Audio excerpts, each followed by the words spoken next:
係咪都差唔多？未得，好啊。咁影完嘅可能烏低少少喎。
可能都差唔多啦。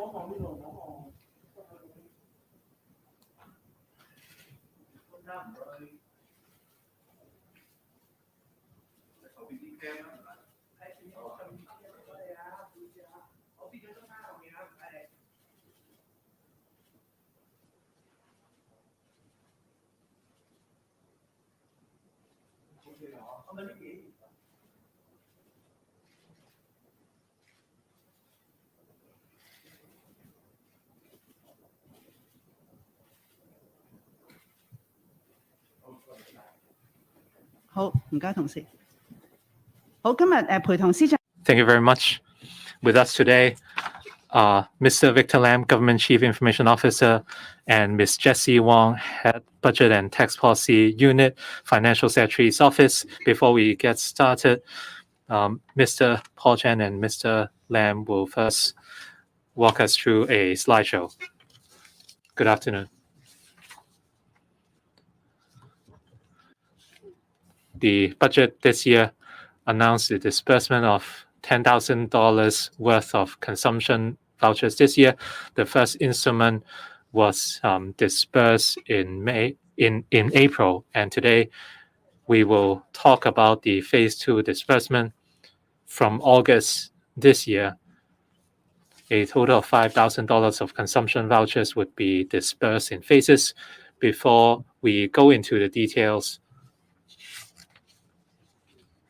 I'd like to talk about our principles. So on the basis of providing the greatest convenience to the public, we would streamline the procedures while adopting views from the public, and we will strive to maximize the benefits of the consumption vouchers. First, we are now offering more options. 2 new stored value facility operators were introduced, bringing the total to 6 operators. We believe these operators will be providing more concessions, so the public may take their time in comparing the services offered before making a decision. On one hand, we can offer more choices and concessions to the public while promoting the use of stored value facilities in Hong Kong. And hopefully with the consumption vouchers, we can stimulate consumption. Since the electronic consumption voucher scheme was rolled out last year, the store value facility operators saw a growth of 6.65 million individual accounts as well as 130,000 merchant accounts. Hopefully, the stored value facilities can provide greater convenience to the public going down the road. For individuals who do not wish to switch to a different account, no re-registration is needed. for those who are newly eligible or for those who would like to switch to another stored value facility account, they may register or amend their particulars online. For those who encounter difficulties with the online registration system, we will set up service centers where our staff can offer help. And on the other hand, we have streamlined the operation of the scheme based on the views offered. Having considered these views carefully, we have refined the arrangements. In terms of the definition for eligible people, we made adjustments, and where possible, we would expand the scope of people who could benefit, and we will walk you through the details in a moment. Basically, we would strive for convenience and simplicity, and we would also encourage people to try out different stored value facilities while maintaining flexibility for the scheme. And we also want to promote the development of electronic payment, which would in turn boost the economy. Now, I would walk you through the slideshow. Like we said, the budget announced that each eligible Hong Kong permanent resident and new arrival age 18 or above would be eligible for electronic consumption vouchers worth a total of $10,000 by instrument. $5,000 were disbursed under Phase 1 on April the 7th, and 6.3 million people benefited. In terms of the eligibility criteria,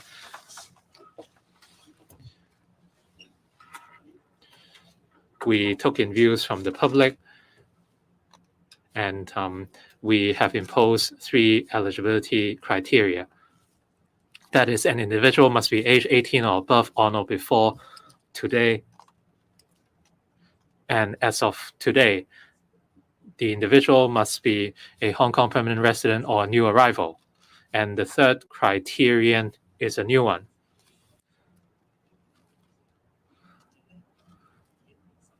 That is, a Hong Kong resident not belonging to the types of persons referred above who can become a permanent resident. Recently, we heard views from the public as well as LegCo, and some people called for the scope of beneficiaries to be expanded. And as such, Hong Kong permanent residents or Hong Kong residents who can become permanent residents would be eligible. And these include talents, professionals, or entrepreneurs who arrived in Hong Kong, or those who came to Hong Kong as students.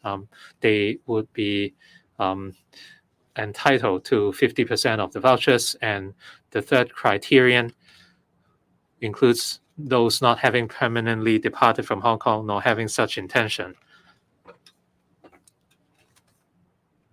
And again, some people were of the view that those who have migrated to other places should not be eligible, and such views were justified.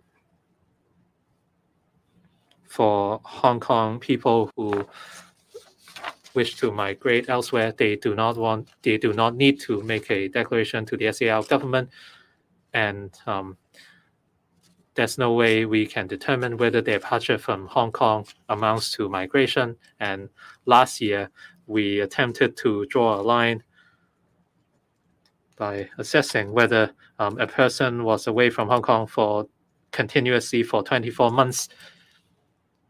If a person has been away from Hong Kong for 2 consecutive years, they would not be eligible for the consumption vouchers. And having reviewed the criteria, we would like to seek some improvements. We'll consider whether a person has permanently departed from Hong Kong or have such intention. And so we have a number of considerations here. And that is from during the period of 18th of June 2019 to 12th of June 2022, whether the person has been continuously absent from Hong Kong, not because of any specific reasons. Those who have gone to a foreign country for furthering their studies or have been sent to work in an office outside Hong Kong will be considered eligible. Otherwise, if they are absent for no good reason, they would not be eligible. Secondly, we consider whether the person has submitted a claim request to withdraw many MPF or also benefits before the age of 65 on the grounds of permanent departure from Hong Kong. And also we will consider whether the person is holding a locally issued Hong Kong permanent ID card. And also whether there is any evidence or information that makes the government believe the person has no intention of returning to Hong Kong in the foreseeable future. As I've said, every eligible registrant under the consumption voucher scheme will get vouchers valued at 5,000 if they are eligible under item B1 or B2. That is those who are not permanent residents. And for new registrants, they will get $10,000 this time. For the stored value facilities, apart from Alipay Hong Kong, Tap and Go, WeChat Pay Hong Kong, and the Octopus card that joined the scheme last time, now we have PayMe, additionally PayMe and BOC Pay. For those who have no intention of switching to another SVF, there's no need to change to register again. We would assess the eligibility based on the information furnished last time, and if they're eligible, they will receive the vouchers. As for those who have not registered before, or those who wish to change to another SVF, they will have to register or revise their registration records through online platform. The registration period starts from the 23rd of June and ends on the 23rd of July. There's ample time to do this. The time of registration is not relevant to the date of receipt of the vouchers. So, all in all, what you need to do is to use the electronic registration portal in the scheme website. If there's a need to get help, you can visit any one of the 8 temporary service centers. I'll now invite Ms. Wong to tell you more about the registration procedure. How are the vouchers to be distributed in phases? For those who are new registrants or who are amending registration records, they can use our online electronic registration portal. You can visit our electronic portal in the scheme website, and then you have to authenticate your identity. That is, you just show us the ID, and we'll check and to see whether this person is an existing registrant. If so, then there will be some security questions for the registrant. For example, the telephone number provided last time and the SUV that they opted last time. There will be a few security questions of that kind. And after that is done, we would show the information provided to us in the last phase of the voucher scheme. And if there's a need to change anything, for example, in respect of the SUV that they would like to use, that they can make amendments or update the registration information. If last time they did not provide any telephone number which would be able to be used for SMS, then we encourage these registrants to provide a telephone number that can do exactly that, because I would like to provide the SMS information for eligible applicants. So if that's done, then make a declaration on eligibility, and that will be all.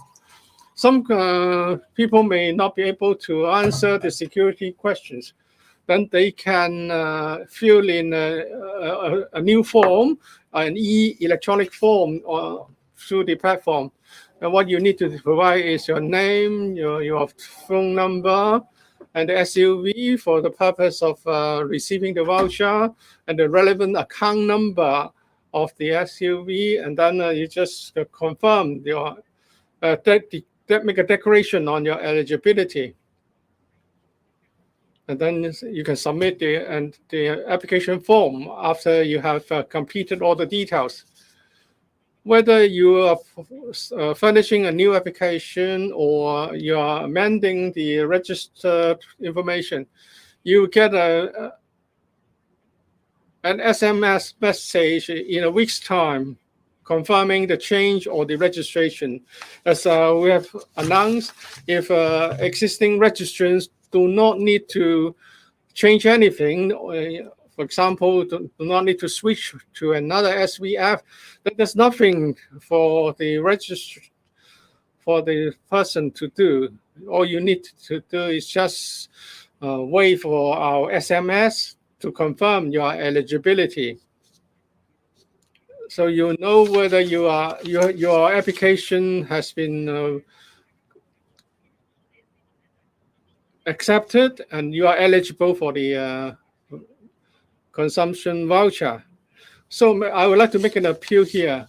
Whether you are making a new application or you are amending past registration information, you can only make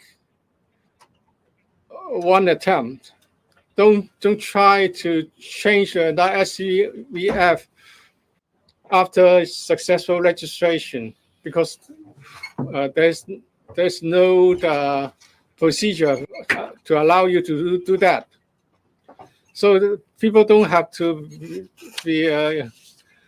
go to rush in. They can consider carefully before they make the application or the amendments.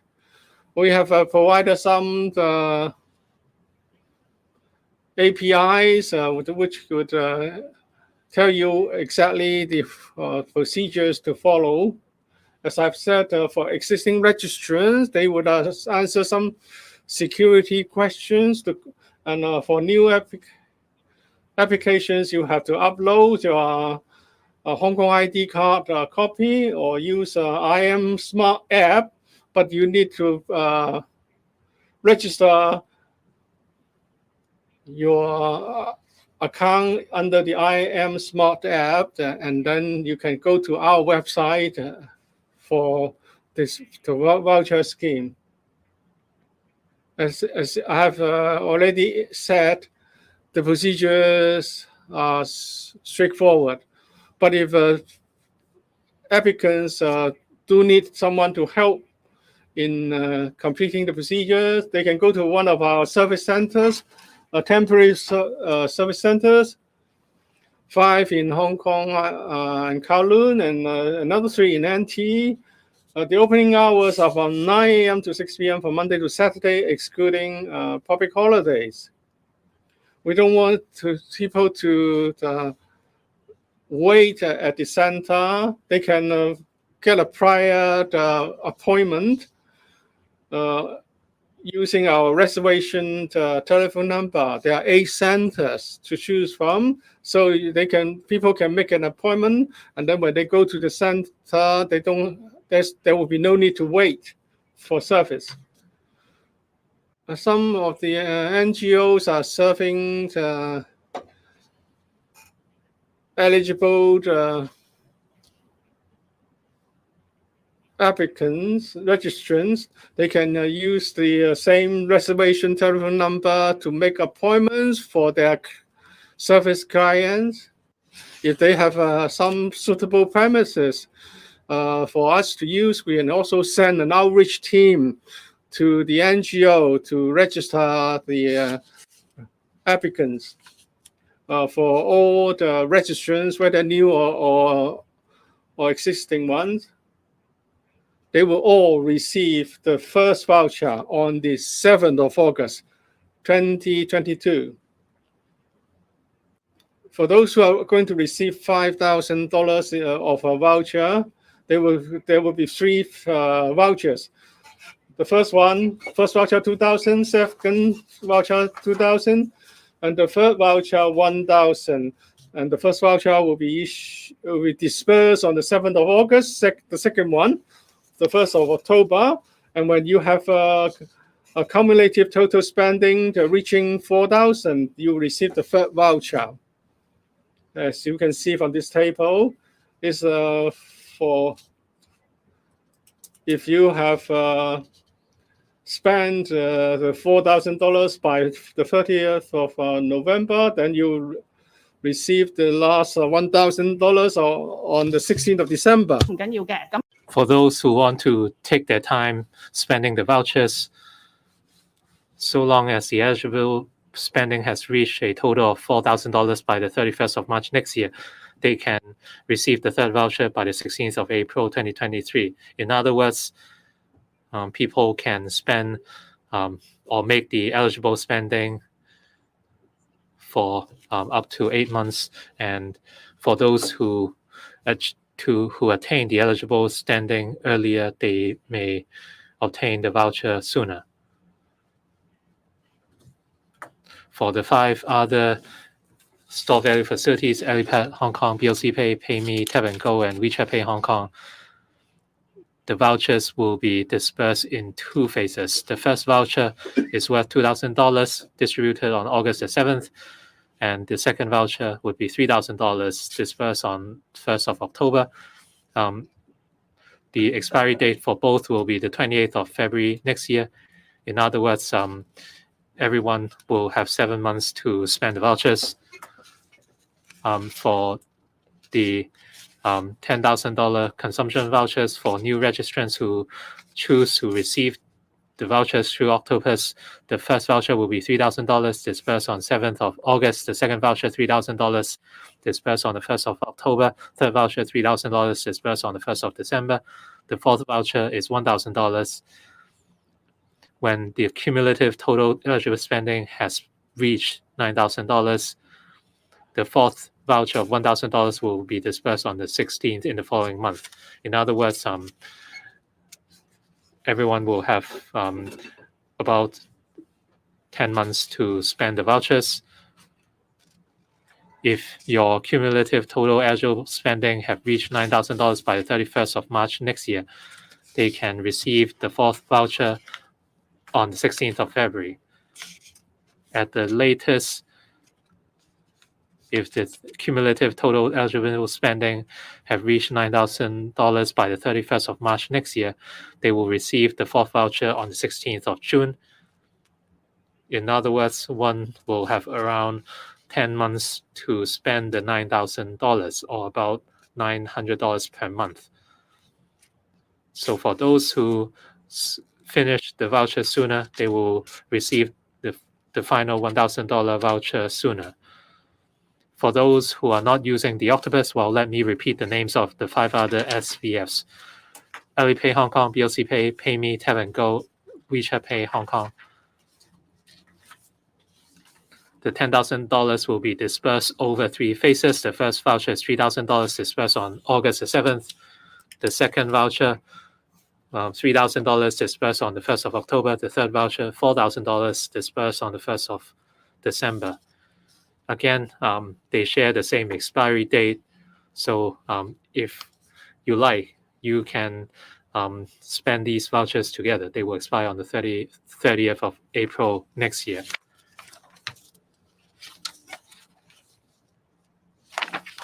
So for those who use the Octopus, they must carry out one more step.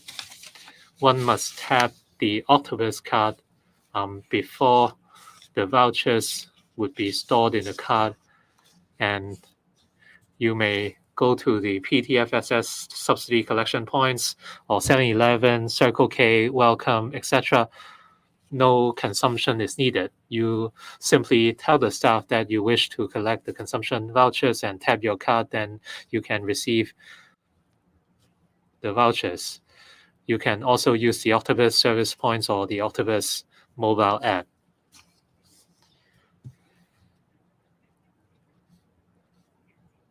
If you use the Octopus app, there's no need to register your card in the app.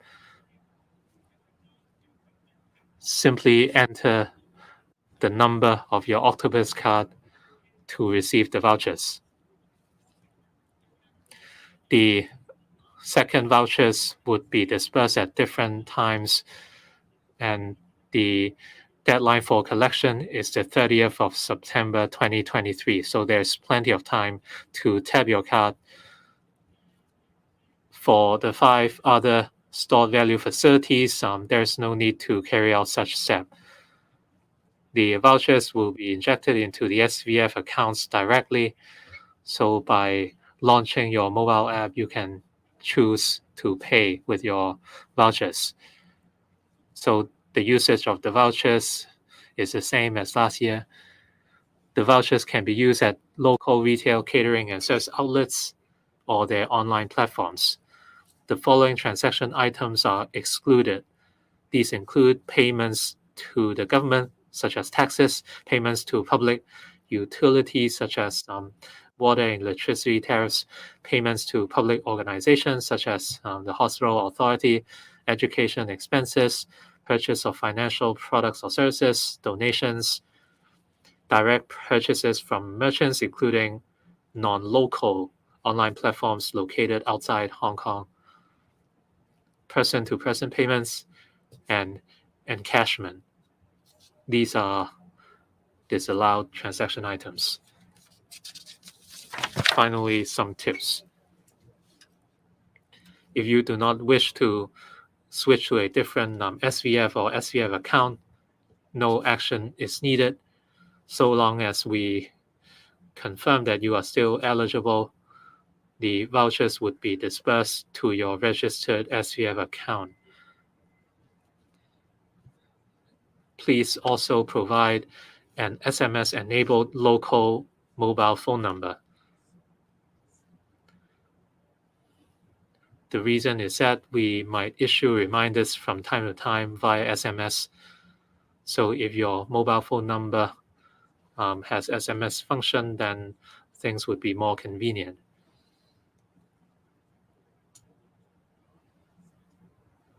For new registrants or those who update their SVF account information,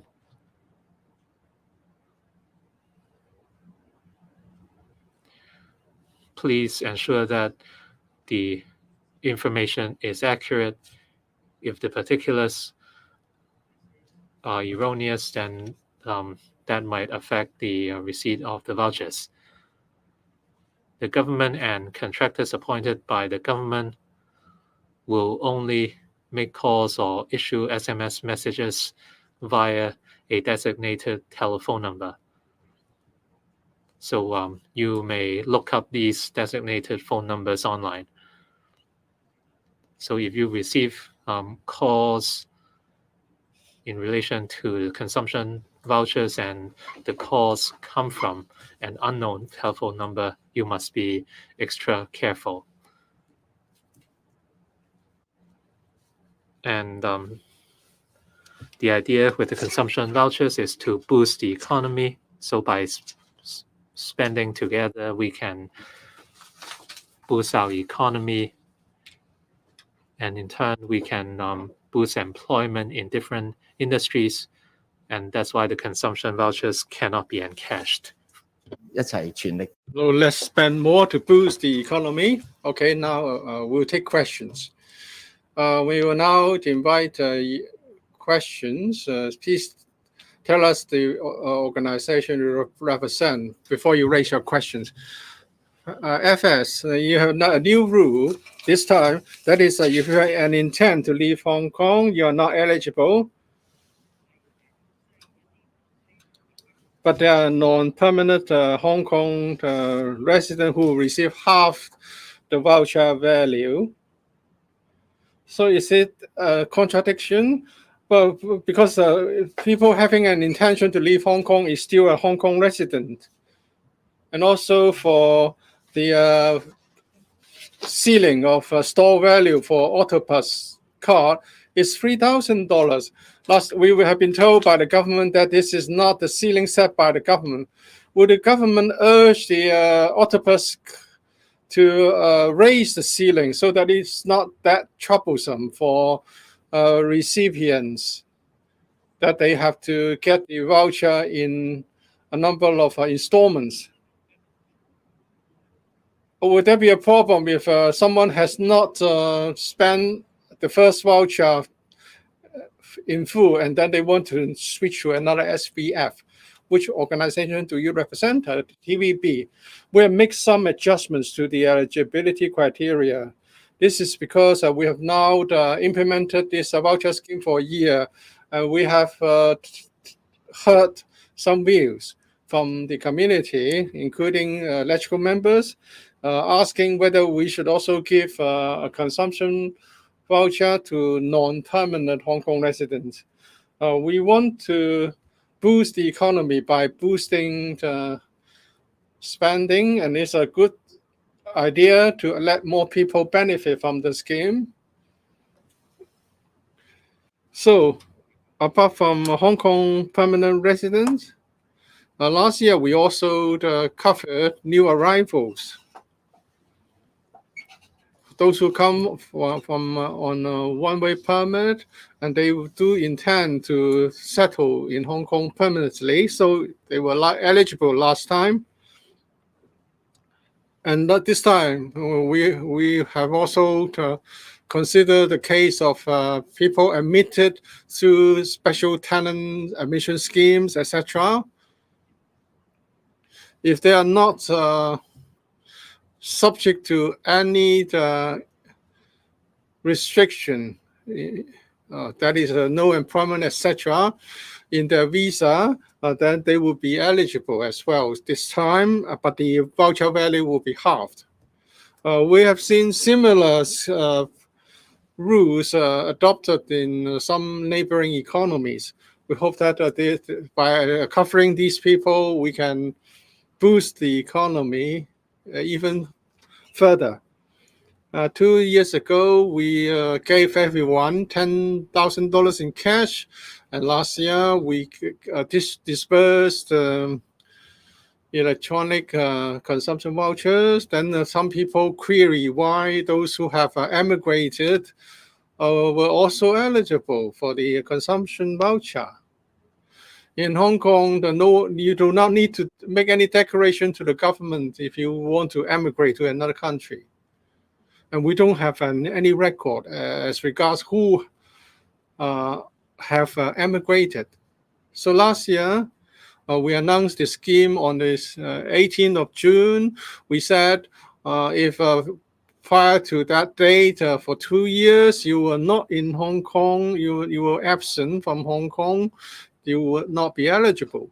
At this time, we want to further refine such criteria, because we have heard quite a lot of comments and views. That is to say, if for those who have left Hong Kong permanently, or who have an intention to leave Hong Kong permanently, they will not get the voucher. That's a response to the opinion that we have heard. The second question is about the store value ceiling of Octopus. Of course, we can change the law to allow for the ceiling to be raised. That can always be done if appropriate. But we have talked to the Octopus card company. Making such an adjustment would require computer upgrades.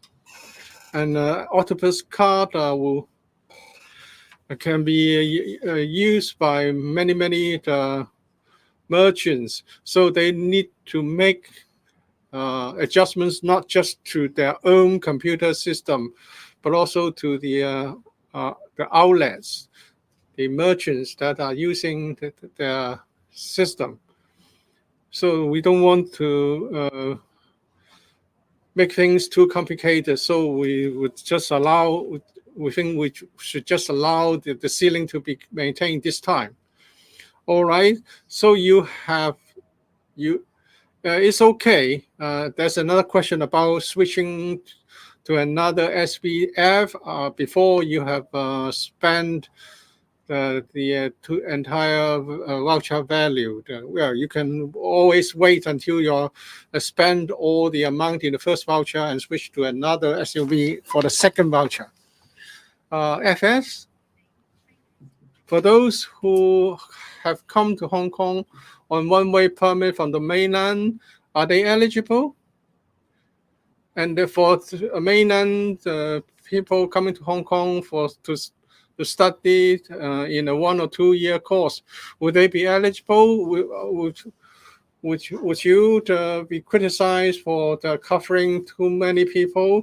And how do you ascertain the intention of Hong Kong permanent residents who want to leave Hong Kong permanently? How is the assessment going to be carried out?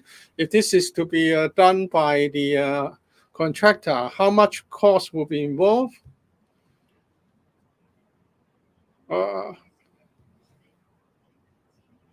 And also why this time all the SVF would involve phased payment, not just octopus card. Well, we'll look at whether the person has already been issued a Hong Kong ID card. For those who have yet to come to Hong Kong, they don't have an ID card. The immigration department will vet the applicant, the registrant, to see if they are eligible under the announced criteria. It's not done by our contractor. This is done by the immigration department, and our contractor would help us in a number of ways. For example, whether the person has been away from Hong Kong for a long time, that is to say that they are absent from the 18th of June 2019 to the 12th of June 2022. In this regard, the contractor would make some checks, random checks among the registrants. So anyone can be chosen for the vetting, and the registrant will be asked to furnish information to prove their eligibility. As for the two new SUF operators, they would charge the same service fees, and that is calculated on the basis of a successful registrants opting for that particular SVF. So the introduction of new SVF operators will not increase our costs. So it's either the administrative fee is to be shared by 4 or 2 registrants. As for the total administrative costs for Hong Kong permanent residents and new arrivals, we expect about 6.5 to 6.6 million people to be eligible. So multiplied by $10,000, it will come to $66 billion.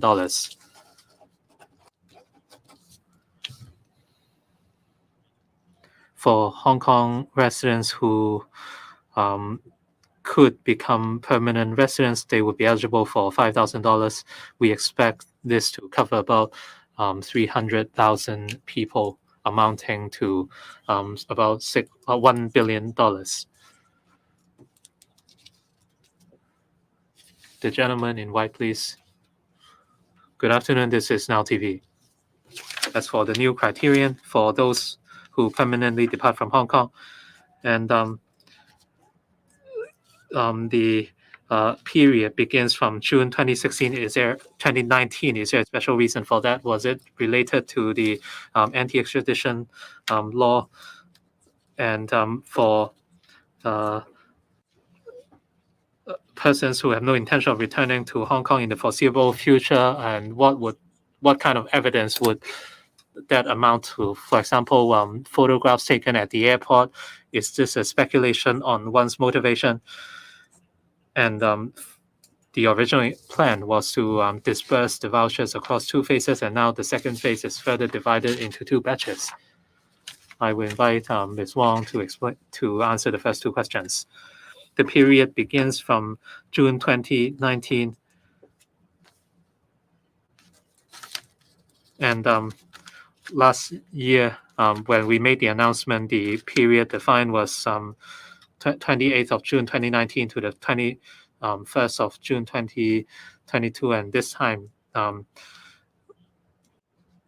we are aligning the date of departure from Hong Kong with that period.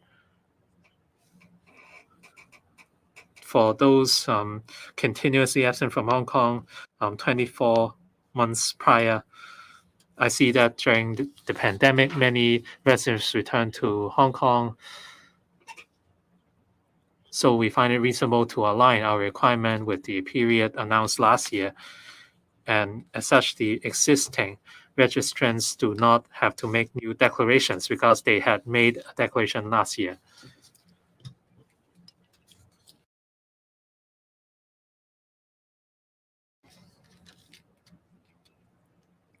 As for the new factor on whether there's any evidence or information that makes the government believe that the person has no intention of returning to Hong Kong in the foreseeable future, last time the criterion was an objective one, that is, one is continuously absent from Hong Kong 24 months prior.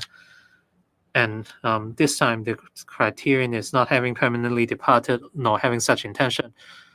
We would look at the relevant factors. We would look at the 3 factors. First, whether your Hong Kong identity document is issued in Hong Kong,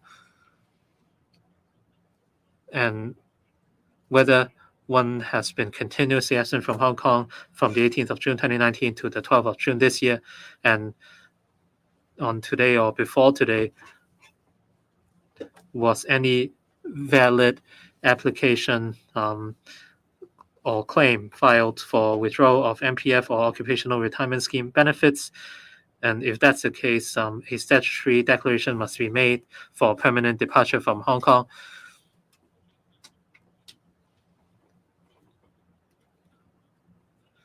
And as such, a person could produce proof to show or otherwise whether he or she is permanently or intends to permanently depart Hong Kong. As for the disbursement of vouchers across 2 phases, when the first phase was disbursed,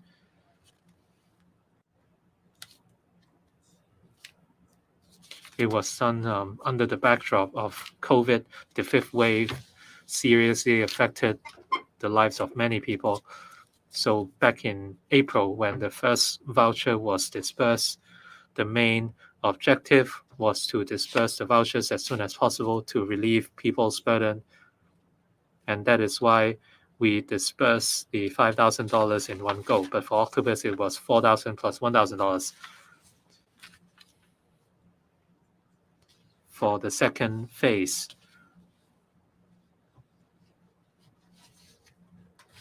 we hope that the consumption vouchers can also boost the economy. And having learned from our experience last year, according to a study conducted by CUHK academic, for the $5,000 of consumption vouchers disbursed last year, many people actually spent beyond that with their own money. So the extra spending was approximately 80 to 120% of the consumption voucher. So in other words, many people spent an extra $4,000 to $8,000 out of their own pockets.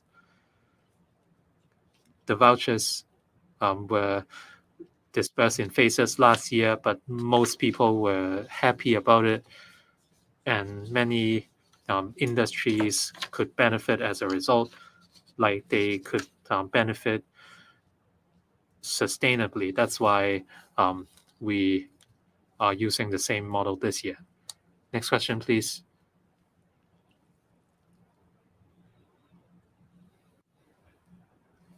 Good afternoon, this is Hong Kong 01. For the ineligible persons this time, they include those who intend to depart permanently from Hong Kong. So how is this defined?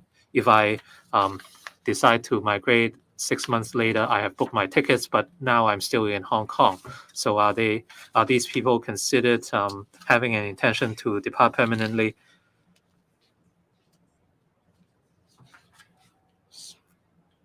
For the new criterion, for those who have permanently departed or having such intention, they are no longer eligible. How many people might fall into this category? In terms of administrative costs, more vetting is involved this time, and 2 new SVF operators are involved. And has the administrative costs gone up?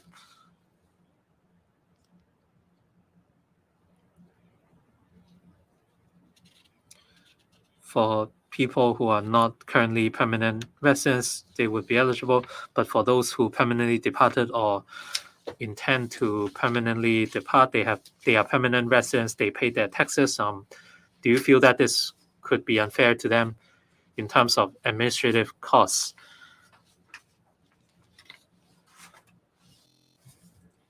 For the consumption voucher scheme last year, our budget was $600 million, but at the end we only spent $250 million.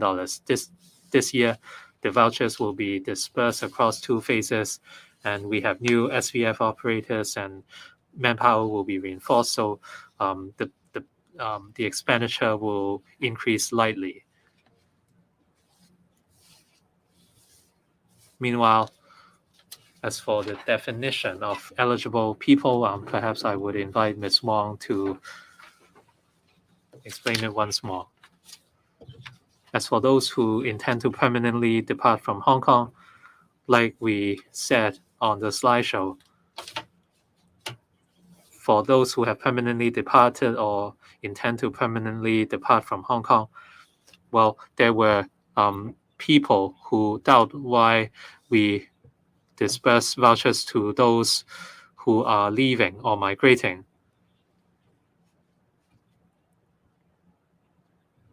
Under the MPF scheme's ordinance, if permanent departure from Hong Kong is used as a reason for early withdrawal of the MPF, well, this is actually the same concept. Of course, there must be some evidence.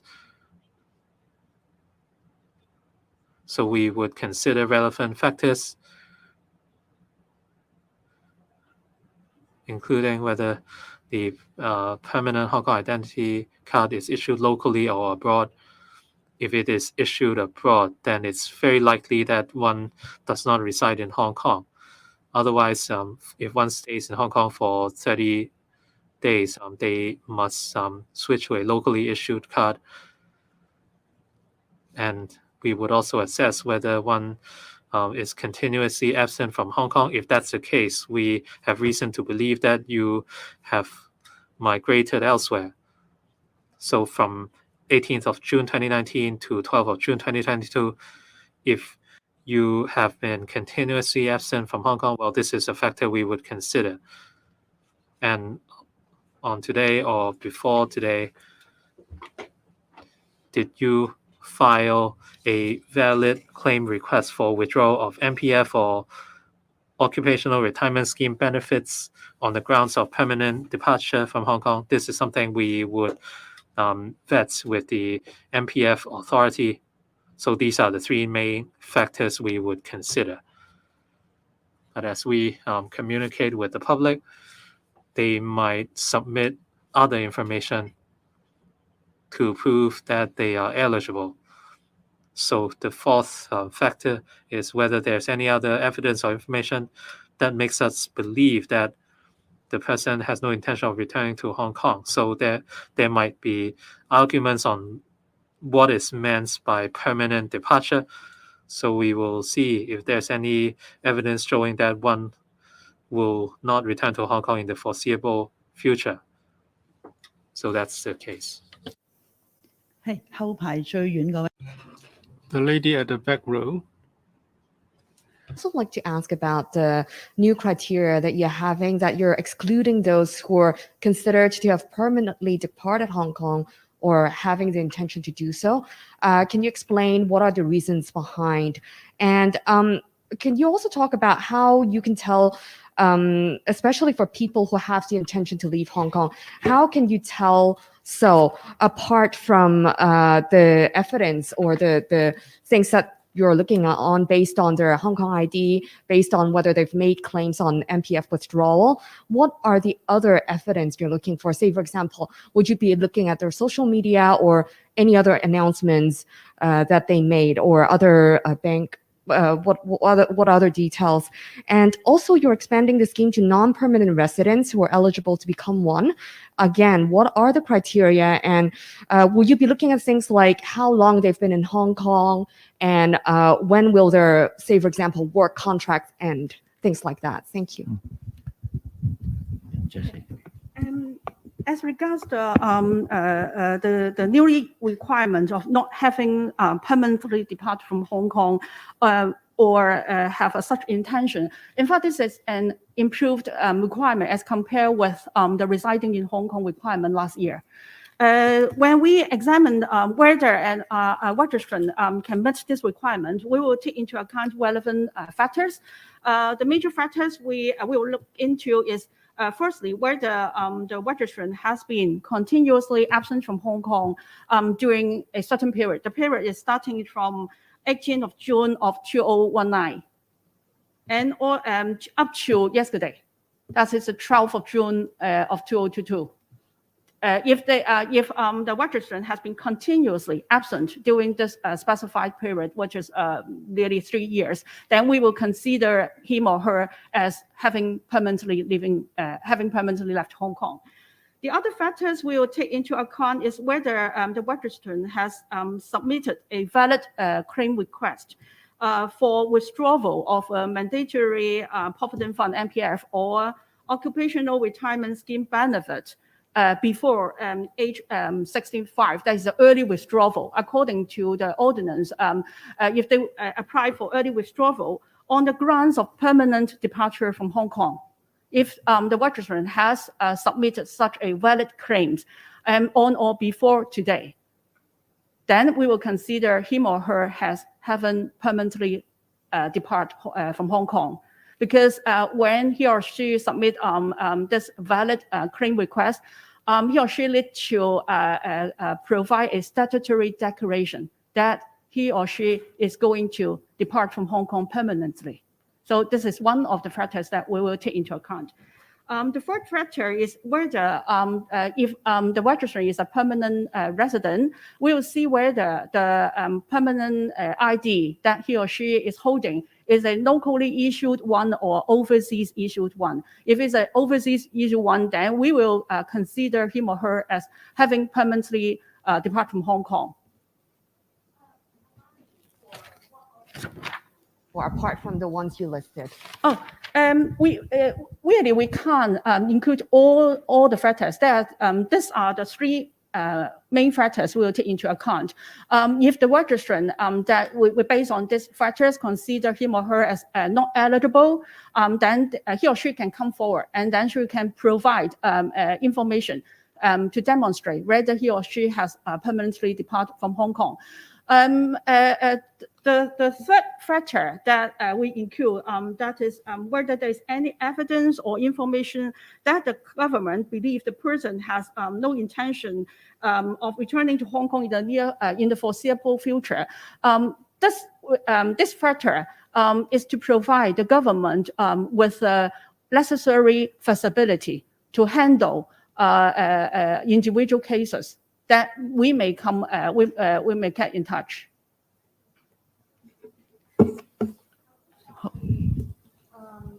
Including non-permanent residents in the scheme?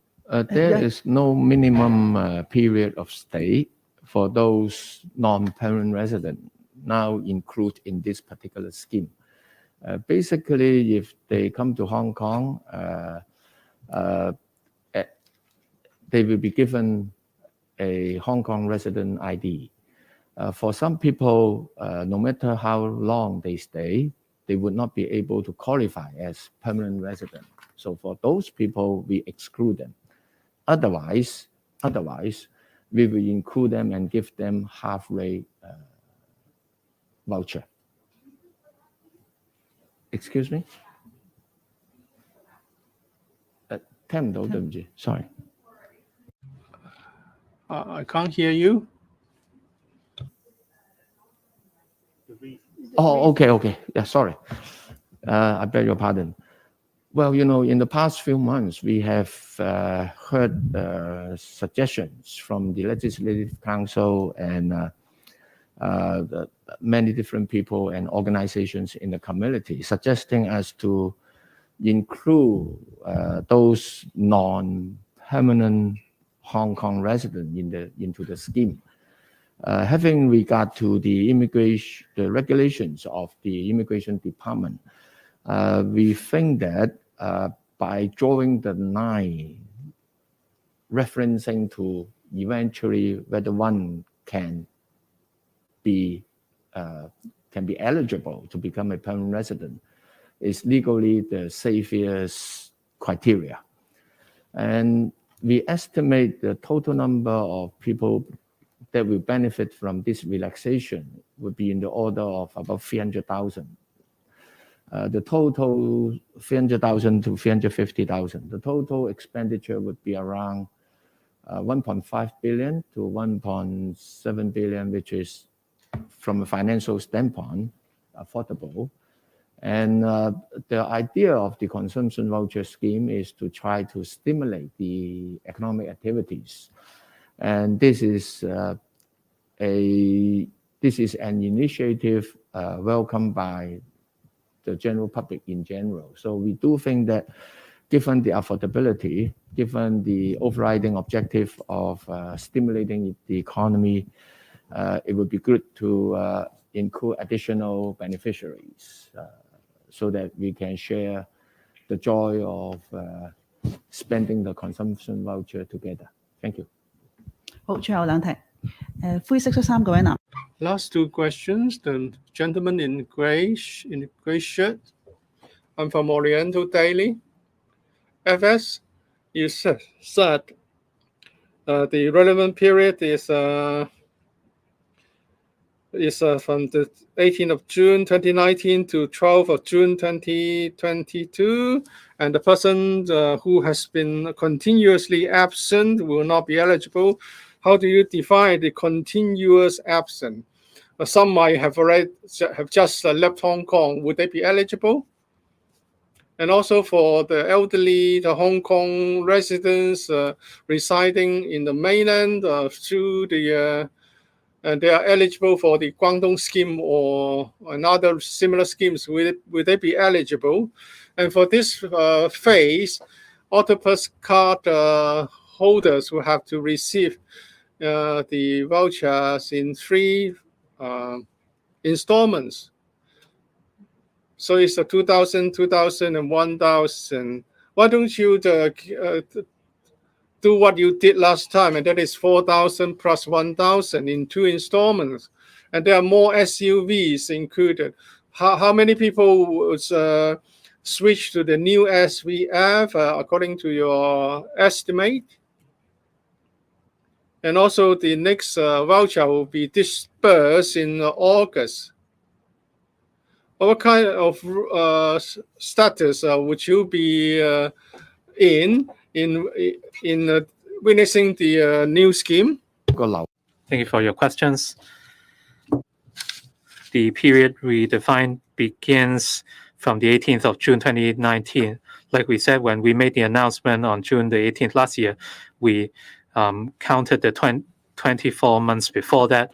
And likewise, if we do the same this year, the period should begin in 2020 instead of 2019. But having regards to the COVID-19 pandemic, the black clad violence we saw, it was difficult for certain people to return to Hong Kong. That is why we adopted a more linear approach. That's why instead of using a 24-month period, we stuck with the same start of the period adopted last year. So for people who came to Hong Kong even for a few days, they would be considered eligible. So even if they stayed in Hong Kong for one day, they would be eligible. For people who joined the Guangdong scheme or Fujian scheme, and since our criteria are very much relaxed, many would be eligible. For those who receive the vouchers with the octopus card, the vouchers would be distributed in 3 batches.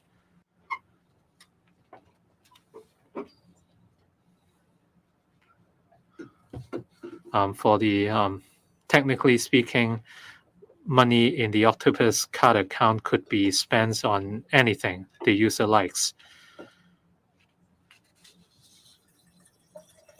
So we would wait to see whether the spending is eligible before we offer the next batch. The policy objectives of the first and second vouchers were a bit different. The first voucher was distributed in April. We experienced the 5th wave of the pandemic and many were under hardship. So for the first voucher, we wanted it to be dispersed to the public as soon as possible. For the second batch, we considered another objective of the consumption vouchers, which is to boost the economy. Last year, the consumption vouchers were distributed in phases according to a CUHA study. Like I said, many people spent extra out of their own pockets, or $4,000 to $8,000. And last year, we saw very positive market sentiments. About 60% of the total sum of the vouchers went to the retail market, 20% to food and beverage industry, and part of it 3% went to transportation. So we hope that the consumption vouchers would have a sustainable benefit. The speaker is not coming through the microphone.